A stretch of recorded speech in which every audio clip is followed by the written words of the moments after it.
America के नवनिर्वाचित राष्ट्रपति डोनाल्ड ट्रंप ने रूसी राष्ट्रपति व्लादिमीर पुतिन से फोन पर बात की। इस दौरान दोनों के बीच यूक्रेन में जंग समाप्त करने को लेकर चर्चा हुई।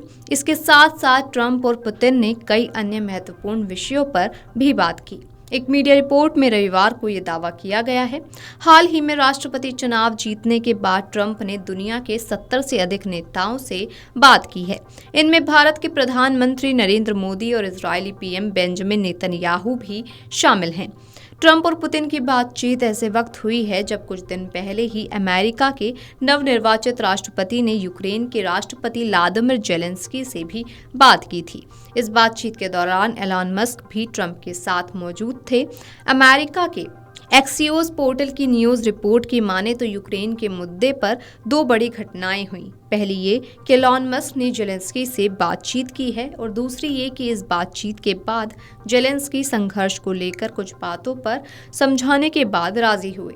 इसी रिपोर्ट में कहा गया है कि ट्रंप, एलन मस्क और जेलेंस्की के बीच फोन पर करीब आधे घंटे तक बातचीत हुई। जेलेंस्की की तरफ से बधाई मिलने के बाद ट्रंप ने उन्हें आगे कहा कि वे यूक्रेन का समर्थन करना जारी रखेंगे। बता दें कि डोनाल्ड ट्रंप को अमेरिका के राष्ट्रपति पद की शपथ लेने में भी अभी करीब 2 महीने का समय है। हालांकि वे इससे पहले ही देश विदेश के मुद्दों को निपटाने की तैयारी में जुट गए हैं। इस कड़ी में उनकी पहली प्राथमिकता है रूस और यूक्रेन के बीच जंग को खत्म करवाना। ट्रंप पहले ही कह चुके हैं कि वे राष्ट्रपति बनने के बाद युद्ध शुरू नहीं कराएंगे, बल्कि इन्हें खत्म कराएंगे। वॉशिंगटन पोस्ट की एक रिपोर्ट के हवाले से समाचार एजेंसी पीटीआई ने बताया कि ट्रंप और पुतिन ने यूरोपीय क्षेत्र में शांति को लेकर चर्चा की। इस दौरान ट्रंप ने यूक्रेन के युद्ध के जल्द समाधान पर चर्चा करने के लिए बातचीत में रुचि व्यक्त की। मामले में एक पूर्व अमेरिकी अधिकारी ने कहा कि ट्रंप संभवतः रूसी हमलों की वजह से यूक्रेन में नए संकट के साथ अपना कार्यकाल नहीं शुरू करना चाहते हैं। रिपोर्ट की माने तो ट्रंप ने फ्लोरिडा में अपने रिसोर्ट से पुतिन से फोन पर बात की। इस दौरान उन्होंने रूसी राष्ट्रपति को यूक्रेन में युद्ध को आगे न बढ़ाने की सलाह दी और उन्हें यूरोप में वॉशिंगटन की बड़ी सैन्य उपस्थिति भी याद दिलाई। ट्रंप 20 जनवरी 2025 को अमेरिका के 47वें राष्ट्रपति के रूप में शपथ लेने वाले हैं। यूक्रेन को ट्रंप पुतिन की फोन पर हुई बातचीत के बारे में सूचित कर दिया गया है। मामले से परिचित लोगों ने बताया कि विश्व नेताओं के साथ ट्रंप की शुरुआती कॉल स्टेट डिपार्टमेंट और अमेरिकी सरकार के इंटरसेप्टर के सहयोग से नहीं की जा रही है। ट्रंप ट्रांजिशन टीम ने अभी तक जनरल सर्विसेज एडमिनिस्ट्रेशन के साथ एक समझौते पर हस्ताक्षर नहीं किए हैं, जो राष्ट्रपति पद के लिए एक मानक प्रक्रिया है। ट्रंप और उनके सहयोगी अपने पहले कार्यकाल के दौरान राष्ट्रपति कॉल की लीक हुई ट्रांसक्रिप्ट के बाद सरकारी अधिकारियों पर कम भरोसा कर रहे हैं। ऐसे में परिचित लोग सीधे ट्रंप को कॉल कर रहे हैं।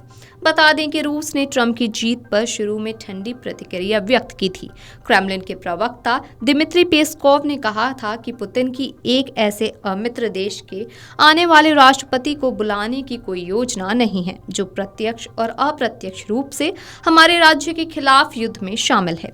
हालांकि गुरुवार को राष्ट्रपति पुतिन ने सार्वजनिक रूप से ट्रंप को उनकी जीत पर बधाई दी और पेंसिल्वेनिया में हत्या के प्रयास के बावजूद मैदान में डटे रहने पर उन्हें बहादुर तक बताया। पुतिन ने कहा था कि मुझे नहीं लगता कि ट्रंप के साथ बातचीत करना गलत है।